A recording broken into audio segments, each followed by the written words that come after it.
Now we start the Mishnah on Daf Tzadi Vav Amud Beis. Now in the previous Mishnah, we learned that Bias Katan, as opposed to Maimer of a Katan, Poselis Bein Mitchilo Ubein Basof. And that means, if we read the Mishnah, Ben Teisha Shanim Yom Echad Shabal Yevim Tov Yakav Bal Lel Achiv Shehu Ben Teisha Shanim Yom Echad Oseh Al Yoda. So we have two Yevamim, each one is 9 years old, and one did a Bia first, and the second one did a Bia second on the same Yevamim.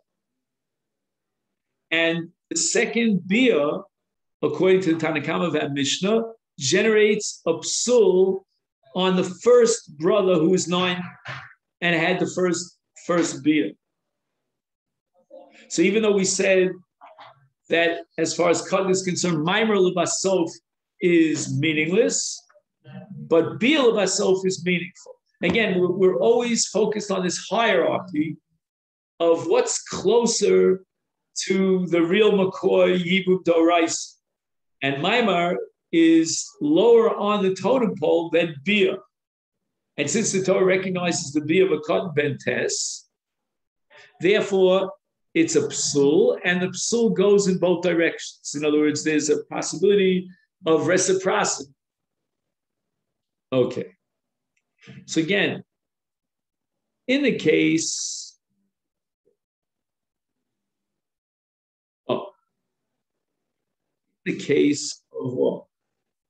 Of Maimar, let's say one of the brothers who was a gadol did the Maimar first, and then the Katan did a Maimar. That doesn't have any power. The Maimar of a Katan is only meaningful to Pasal Mitchila, but not Pasal. So if one of the brothers did a Maimar, and now the Katan is next in line to do a Maimar, no, it's not valid. It doesn't make a mark on the surface.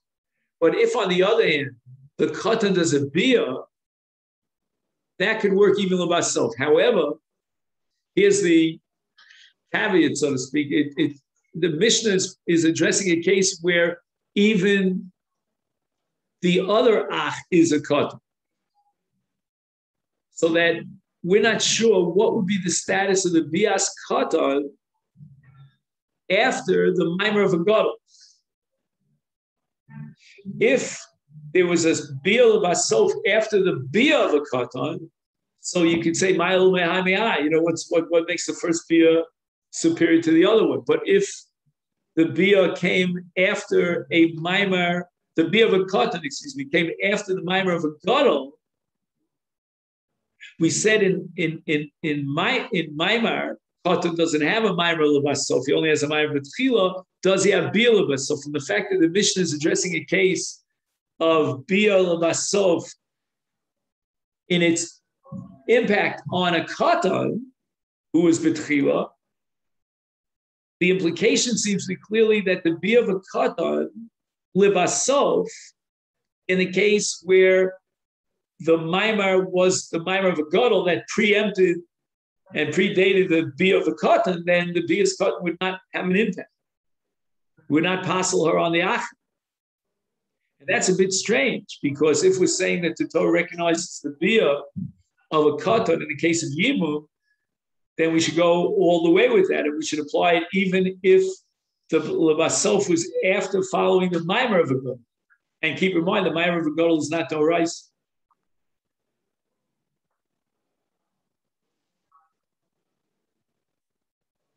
Now, it's interesting. In the case that we're addressing in the Mishnah, the Katan, Katan number two, had no legal right to be Baaleh. So it's either that he did it, deliberately, knowing that he's not allowed to do it, but again, he's only 9 years old, so what are we going to do with him? I don't know. Give him patch, or it could be that he didn't realize that he's not allowed to be boiled. Maybe he didn't know that the first brother had done the Bia. That would make him into a shogeg. So the bottom line here is Osra Olav Bibiyasa. The second katan who, let's say, inadvertently or not intentionally had a beer with the yavam with the yavama, otsra al hayavam arisha.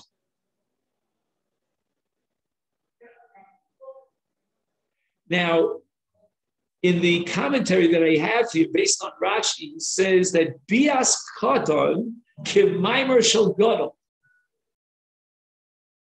that just like a gadol could have a mimer after a mimer. Remember that we said if the two gedolim are equal, then it's like a ping pong game. So the first mimer asks on the second, and the second mimer asks on the first.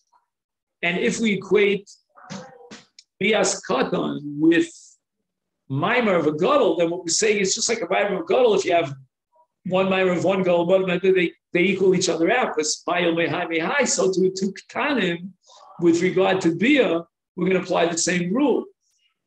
But it seems clear to me, at least, and I'm not sure if I'm right, that we're operating with the premise that bias katan is not what we think it is, meaning it's not a full-fledged Hebrew.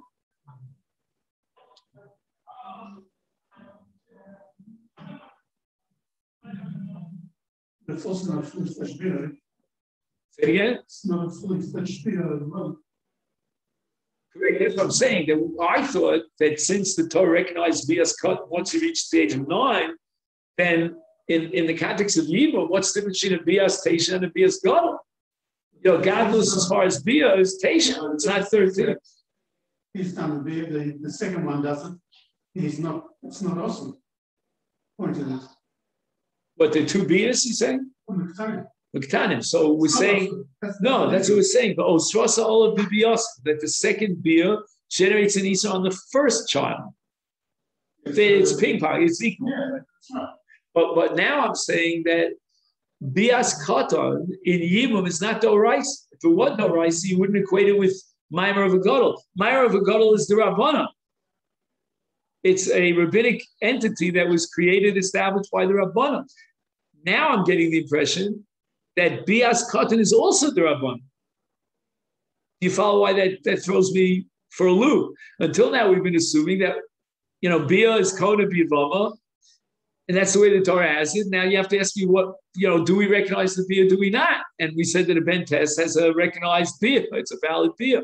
But now we're saying no, the bia of a katan is not the same as yibum of a gadol. It's again a notch lower, and it's only a rabbinic entity. And that would help me a lot, because then I understand why the second bia is only effective against the first bia of a katan, but would not be effective against the first bia or the mimer of a gadol.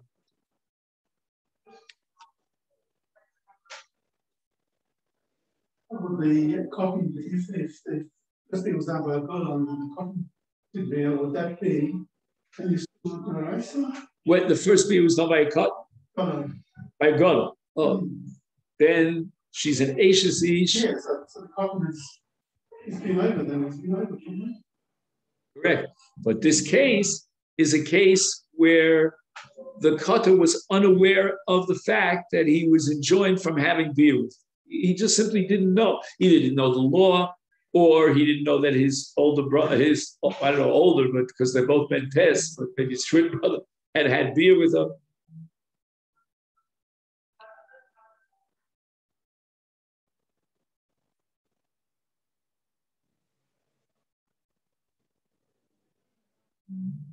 Now, it's interesting. The Mishnah addresses the status of a bias katan. What's the status of a get of a katan? You remember we said that in a case of a gadol, the Rabbanan instituted two entities. Number one, maimer, and number two, get. And the get was an extension of chalitza, just like chalitza, potzelas al kol ha'achim. So to get posel al kol ha'ach. Now we're talking about a bentes. So we had in the previous Mishnah bentes with a maimar, correct? Where is it? Let me just go back to.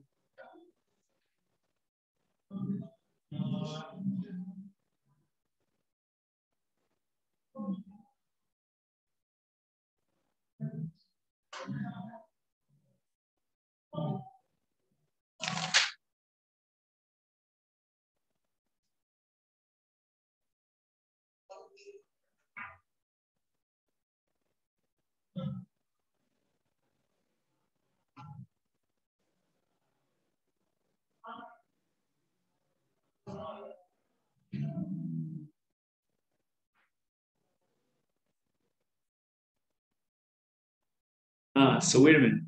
Do we know what's the status of the mimer of the cut?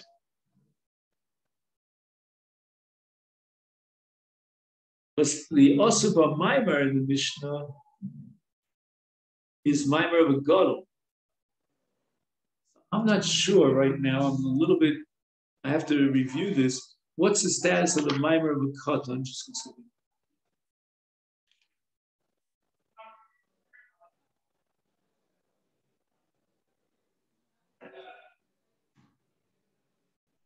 Come on, that's got to be here, right?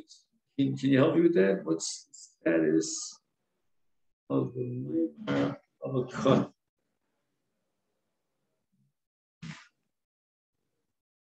Here the Basel Yachim Bein Betchila Bein Basel Psiko Mimer Betchila Pasul So Lo Pasul.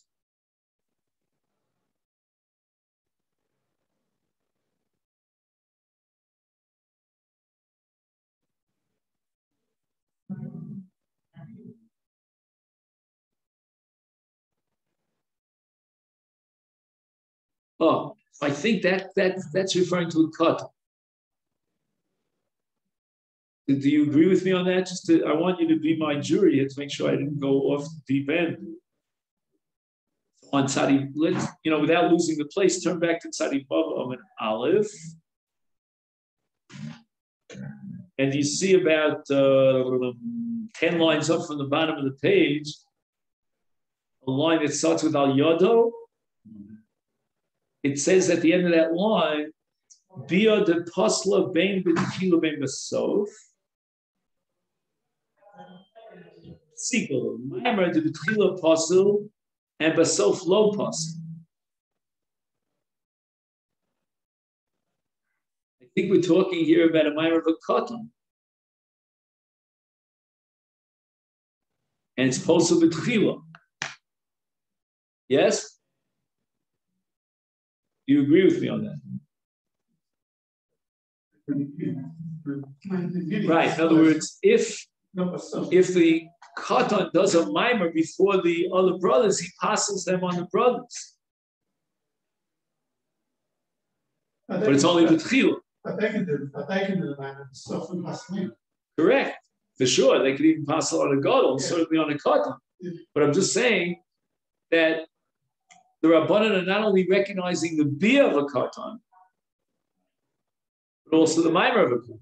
In fact, in the case of the Bia of a Katan, it may even work Basof, but all we know is if the Tchila was done by another Katan. We don't know that Bia of Basof would have any impact on a Gadol B'Tchila, if you follow what I mean, if the Gadol was Tchila. But now we're skipping a hop away from Get, because if we're saying that a Katan has a Maimar Midrabanan, which is really wild when you think that even the Gadol only has a Maimar Midrabanan, now we're adding a Katan to it. So a Katan not only has Bia to passel on the Achim,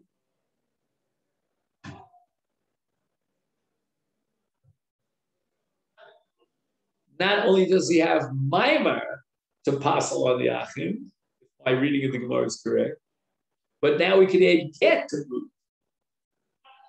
Because until now we only said that if the Achim Gdolim delivered our Get, one of the Achim, let's say, passes on the Achim.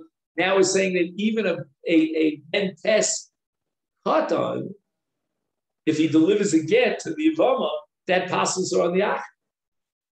But I'm only talking about Batchila, but I'm saying the logic is really very compelling because Maimer by a Katan, that's wild. Yet we've just proven from the Gemara and Amud Aleph that Maimer passes Batchila on the Achim. So if Maimer, which is a positive Kiddushin, is recognized in this context, and passes on the Achid, then the same thing should apply to the get of a Katan. It would pass on the Achid. Because to the same extent that Maimer is D'Rabbanan, get is D'Rabbanan.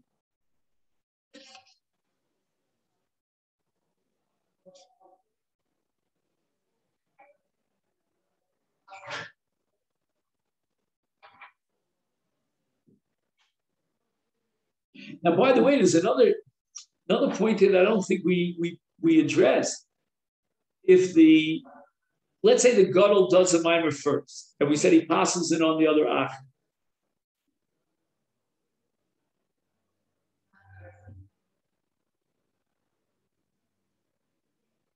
Now what happens if another brother does Maimer? So we said that also passes. That's the thing. Yeah, but now I want to ask a different question. If she wants to marry someone else, she'll need chalitza, but I'm not sure that that's enough. Again, I'm just throwing out an idea. Maybe she needs a get as well. Because again, once you're recognizing Maimar, so if there was only one Maimar, and then that same fellow would give a chalitza, or for that matter, any of the other brothers, that's nicha. But in a case where there are two Maimars, each Maimer is valid. What do you mean each Maimer is valid? It's both of the brothers. Correct, but it's a valid Maimer. So you're recognizing the legal significance or validity of that Maimer. Once you recognize that, she needs a get. So she's a chalitza. So she got chalitza. But I'm saying, in addition to chalitza, I'm just, if you're willing to be broad-minded about it. Yeah, why? Because she needs a chalitza because of the zika for evil. But she needs a get because of the Maimar. Why? Because the Maimar passes it on the other Achad because you recognize it as Kiddushin. Once you're recognizing it Rabbanan again, everything is Rabbanan as Kiddushin, then the Rabbanan should require a get. You should be consistent. Isn't the chalitza when get?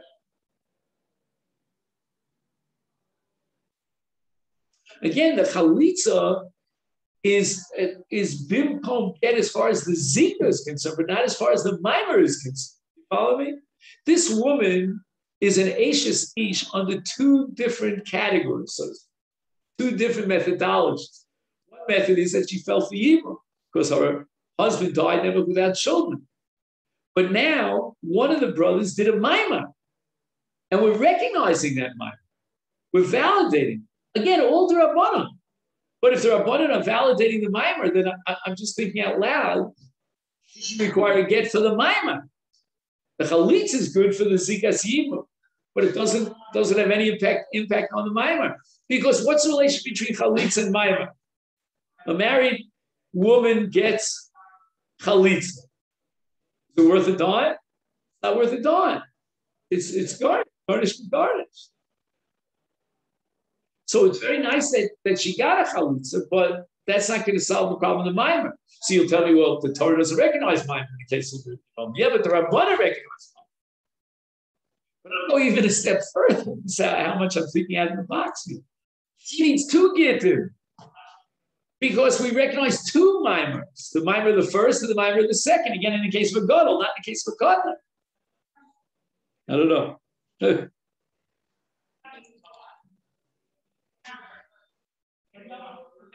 I'm not sure.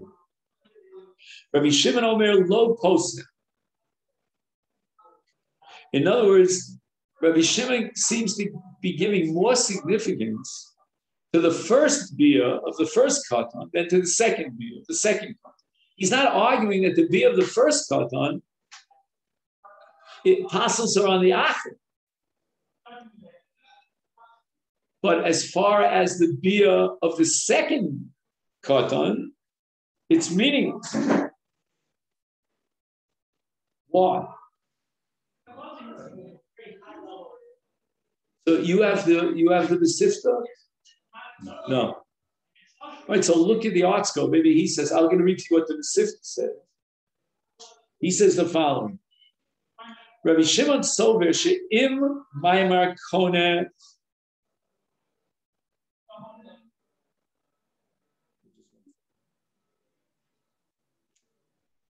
Why is he talking about Maimer? We were talking about beer. Second.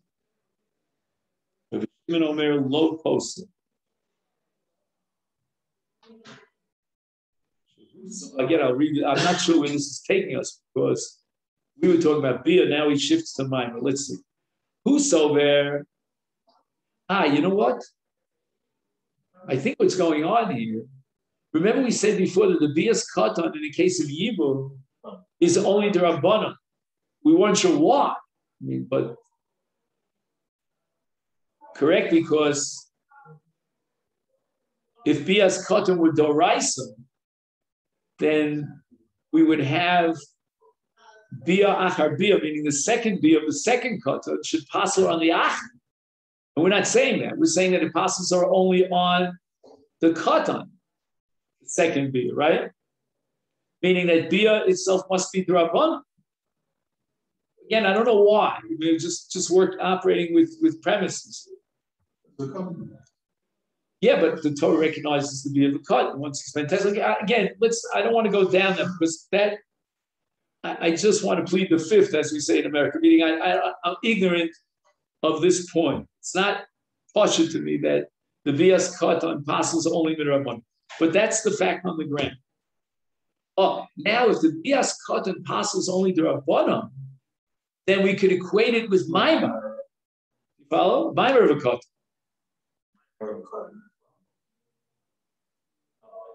Right? We proved that Maimar of a katan works betchila. Remember, I proved that for you from 10 lines up from the bottom of the previous one.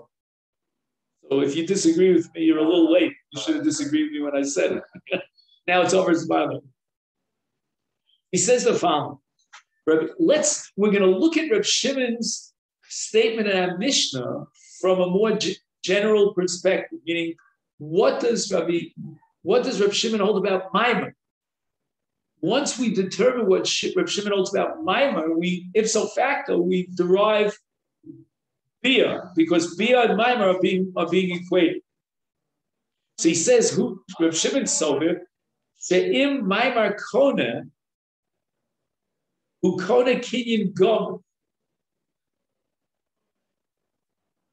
el shadavar safek in Maimar kone o she'eno kone klal." So Reb Shimon doesn't have a middle of the road shita. It's either black or white. There's no gray area. You have to determine, says Reb Shimon, where the Maimar is Kona. If it's Kona, it's a Kinyan Koma. If it's not Kona, it's Eno Kinyan Klal. We have a suffix. Reb Shimon says, I don't know. Is it A or B? Is it Kona, which means a Kinyan Gomor, or it's Eno Kona, which means Eno Kona Klal? L'chein.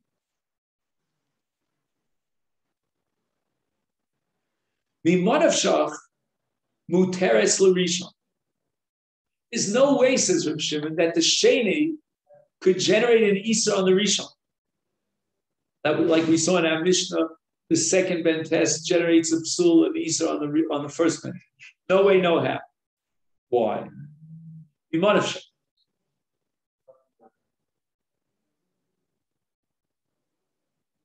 Im Kone, if you could assume that Maimar, and for that matter, Bios, and it called this Kone, Areim Kone Kinyan Go.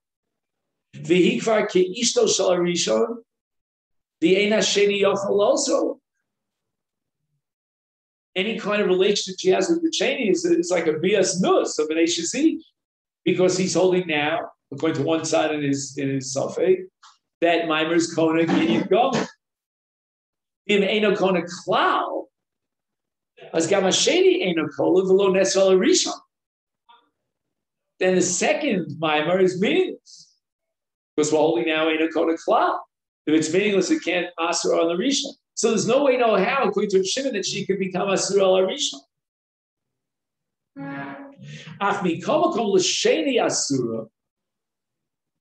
That's going to be a suffix. Why? Because we have a tzad to say that Maimar is Kona Kinyan Gomer, and the first one did a Maimar Kinyan Gomer, and therefore she's Asur al Hashem.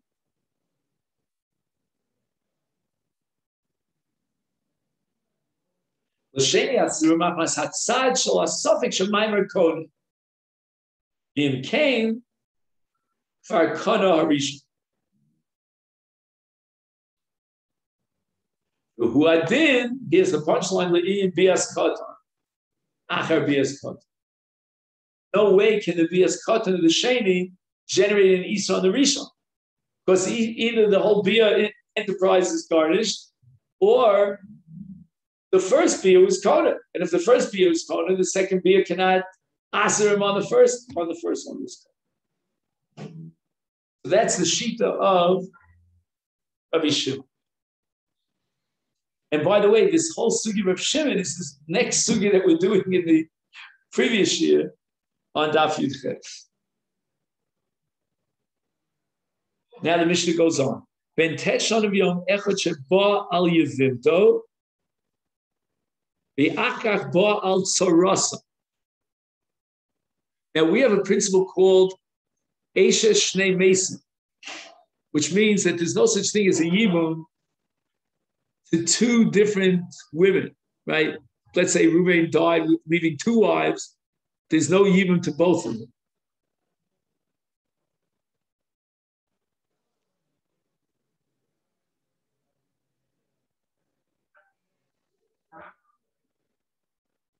And this fellow, this Ben Tess, which makes such a big deal about, he had a beer with two of his late brother's wives, with the Yevamot and Hatzar.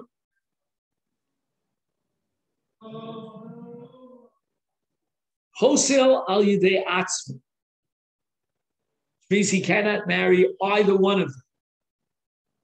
This guy was an Ibn Chacham, he wanted to be married to both of them. And at the end, he cannot be married to either of them. He explains here in the Masechet. Kevan shesovrim Rabbana. Sheyesh Maimar Acham Maimar. Again, this is not Reb Shimon. We're going back to the Rabbana. The Rabbana recognize Maimar Acham Maimar. Al Kein Gabias Katan Shehikiv Maimar Begadol. Tofeses Bia Hashniya Achar Bia Rishona.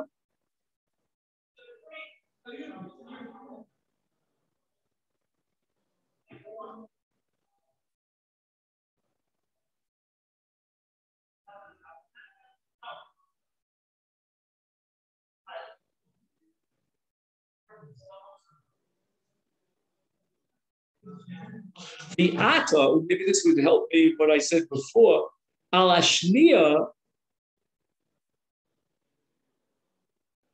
lekabel mimenu get.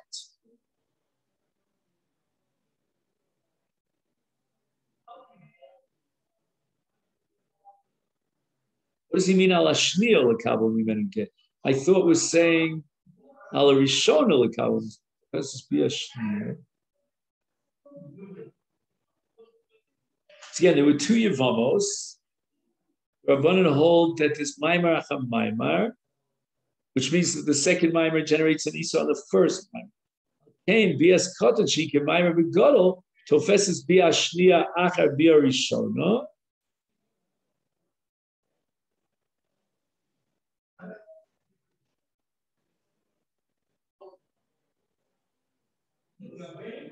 Is a Shnia Tzricha get.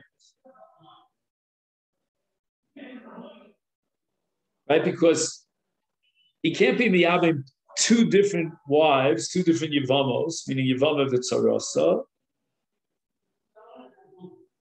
And therefore what? If he has a Bia Shnia, which is like Maimar, Achar Maimar, so now he's violating the Isser of having Yibum with two of the wives of his brother. The Achar Shenosad L'Shniya get is Memela Netzeres Alav Gamal Rishona. Okay? So again, what's the sheet of the Tanakama? It's going to be an Isra on both of them. And the Bia of the Shnia is going to generate an Isur on the Rishonim.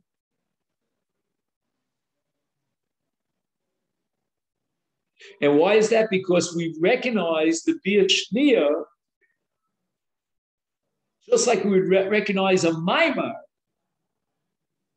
Basof, and we're equating the Bia of a Katan with Maimar, and therefore the Bia of a Katan is like Maimar Basof. But Maimar Basof is valid, meaning it registers because it generates an Isra on the first Bala Maimar, and therefore in this case the Katan will be possible for both wives. Again, because we recognize the second Bia. For Reb Shimon Omer Lo Post. Shimon says that the Bia of the second wife, right, of the Tzara, doesn't have any impact. Why? Because he holds that Maimar is a suffix, correct? So if Maimar is Kona, it's Kona Kinyan Gom.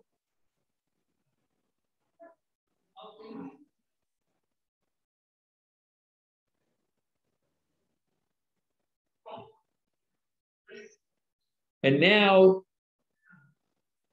he went ahead and he had a Bia with the second wife of his late brother, meaning with the Tzara. Well, that Bia doesn't register because she's already Knuya to the. I'm sorry, because since the Kinyan was a Kinyan Gomer through Bias Kotam and Tes.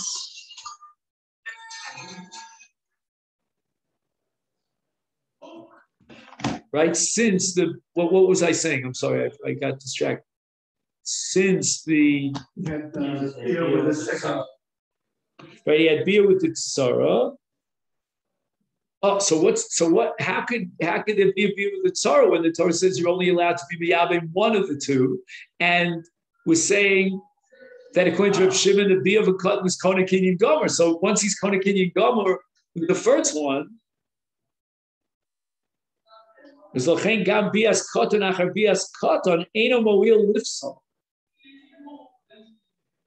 one second. So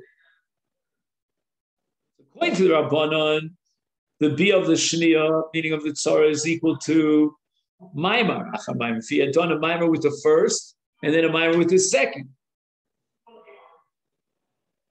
But that only makes sense according to the Rabbanon, who hold that Maimar is kind of this quasi middle of the road. So you can have another Maimar. But according to Reb Shimon, it's all or nothing, meaning Reb Shimon doesn't recognize a second Maimar, he doesn't recognize second Bia. And that we saw already in the ratio of the Mishnah with regard to two different Katanim. But now we're talking about two different Yevamos with one Katan, and we're applying the same rule. Shekain in Bias Mentesha, Kona Kinyan Gomur, Harei Arishona Kvar Ishto, V'ein Biaso B'Shniya Kona. Once he's already married to one of these two, whichever one he was both first, then he can't be married to the second one. Being Bias Katan, Eino Kona Klau, Harei Shebenes Ishto, Ubenes Arishon, Rishonah Benes Hashniya Lo Kona. He has no Kinyan rule. So just to summarize, the Mishnah is divided into a Reish and a Sefer. Both record a Machlok Shili, Rabbanan and Reb Shimon, and both are, we say in Hebrew, Noveh, they both emanate from the same point. The Machlokis is one and the same. The Rabbanan are always going to treat Maimar, and for that matter, Bia, as some sort of a Mixas Kinyan. It is Kohen and it's not Kohen. But Reb Shimon says it's always going to be one or the other. You have to test out both possibilities because besides Sophic, we have to be machmir for both possibilities. But it's either going to be a Kinyan Goma or it's nothing. And the two nafkaminas will be number one, Katan, Bias Katan after Bias Katan, which Reb Shimon says I can't recognize the second Bia because we want to generate an Isa on the first Katan because we want to. either the bia of the first katan was a kinyan gomer, and then the bia of the and then the bia of another katan would be a bia seishasij. I'm assuming he did it pishoke. Or alternatively, the first bia is not valid and it's meaningless, and therefore you can't generate an isa on the first boa, or on the first katan, because the bia of the second katan is garnished, it's not worth anything. And the second afternoon is going to be in a case where there was a maimar or a bia of a katan on two different yevamim, or I should say yevamos, right? Why? Because again, the Rabbanan are going to say, well, we have this middle of the road kind of gray area bia of a katan or maimar of a katan, and that is going to allow for a second maimar. So if we recognize the second maimar, he's now done a maimar to two different yevamos, and each one generates an isa on the other. Because the Torah says you're only allowed to be married to one of these wives.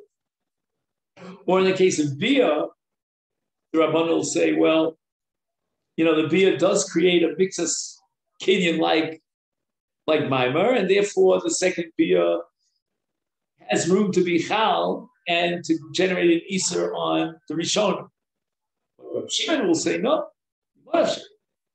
either the first bia was kona or it's nothing. And therefore, it would not generate an iser on the Rishon. So that's the mission. And the Gemara, Mitzvah Hashem, we can pick up tomorrow. Tomorrow is Thursday.